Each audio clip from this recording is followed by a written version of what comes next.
Today I'm going to teach you to become a Notion table expert. Now when I say Notion table, I don't mean Notion database tables. I've done a billion tutorials on Notion database tables. This time it's about tables, like normal Notion tables. And you might be thinking, hey man, these don't seem that complicated. But they actually have some hidden capabilities which you probably don't know about, like creating pages inside of them or transforming them into data. They're actually quite useful, and it's a great place to start if you're new to Notion. So if you're a Notion beginner trying to learn this app, then this seemingly simple feature is the perfect place to start. So subscribe for Notion tutorials and let's dive in. So here's our blank Notion document. And to access tables, we can do / and this here is the command bar. So if you haven't seen this here basically gives you access to all the important tools inside of Notion, or at least most of them.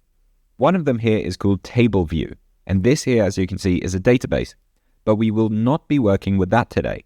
I have plenty of tutorials about databases that are table views.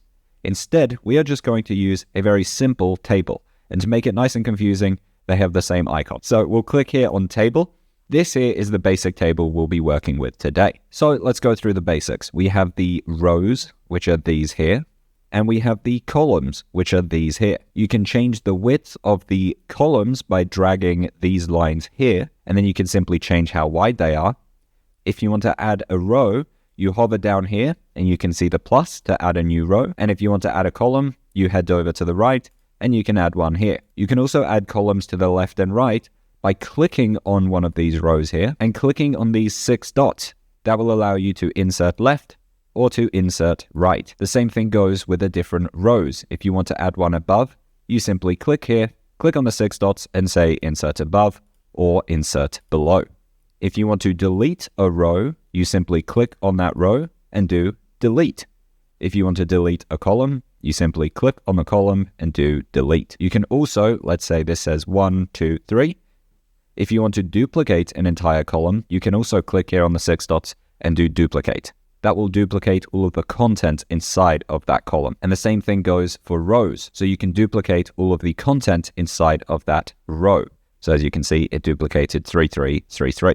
That is how rows and columns work. Let's create a new one by doing / table and clicking here on table. Now let's talk about when to use these tables instead of these types of database tables. So in most of my tutorials, I use these types of tables. That's because I can add properties here with all of these different options here. These tables don't have any of those options. So I can't add, a person property, a number property, etc. If I add a number property into this here, let's say I write 10 and 10, then what I can do is click on this column here and say calculate more options sum, which then does 10 plus 10 is 20. But if we are using these normal tables here, I don't get any maths options. It won't do this maths for me. As you can see, there's no sum or anything like that. So the good things with these types of tables is that we can do calculations and we can use different properties that can then be filtered, sorted, or grouped. I talk about these things in my full Notion course. I'll put a link in the description to my course. You can learn all of the basics in Notion in 1 hour. And I also have a bundle which includes the course and my full Notion template. I'll put a link in the description to that. But these properties, filters, sorting, and groups are not in basic tables.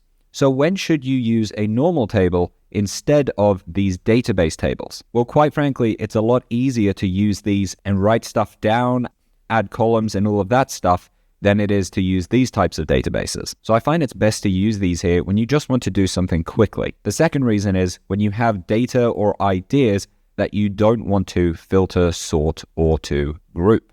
All right, let's talk about formatting. So with these different tables here, what we can do is add header columns, and we can also add header rows. So now I have a header row and a header column. And if I add more, as you see, it automatically makes the rest of these here also headers.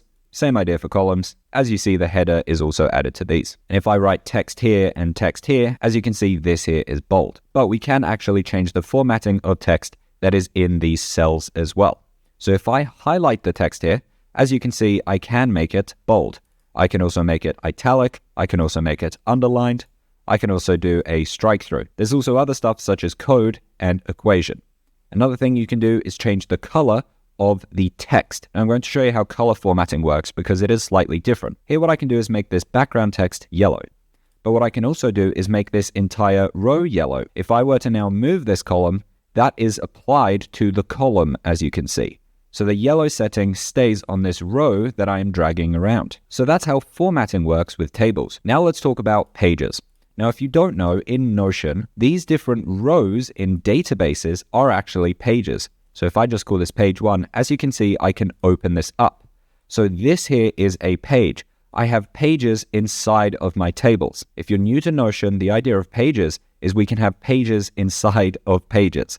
So if I call this page 2, as you can see, this page 2 here is sitting on this page. In Notion, we get rid of the idea of documents and we have pages inside of pages instead. And on that theme, our databases have pages. So these different rows here are pages.